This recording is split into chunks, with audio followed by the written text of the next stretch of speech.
జనగామ జిల్లా కేంద్రంలోని పలు ఫర్టిలైజర్లో ఆకస్మిక తనిఖీలు చేపట్టిన జిల్లా కలెక్టర్ రిజ్వాన్ బాషా షేక్. ఎరువుల విక్రయాలు, రైతులు కొనుగోలు వివరాలు, రిజిస్టర్లను తనిఖీ చేసి రైతులను నాణ్యమైన విత్తనాలు మాత్రమే విక్రయించాలని, నకిలీ విత్తనాలను అమ్మరాదని, కనీస మద్దతు ధరకే ఎరువులను విక్రయించాలని, అధిక ధరలకు విక్రయిస్తే కఠిన చర్యలు తప్పవని హెచ్చరించారు. తనిఖీలో పాల్గొన్న డిఏఓ రామారావు నాయక్, ఏడీ బీనా తదితరులు పాల్గొన్నారు.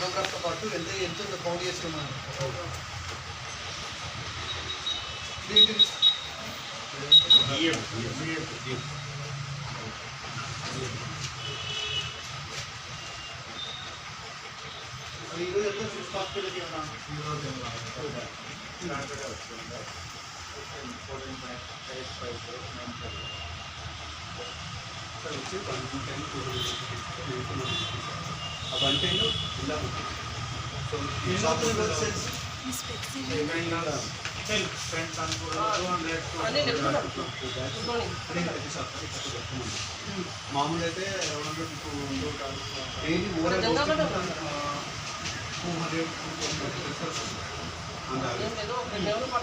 10 days మామూలు అదే రేషన్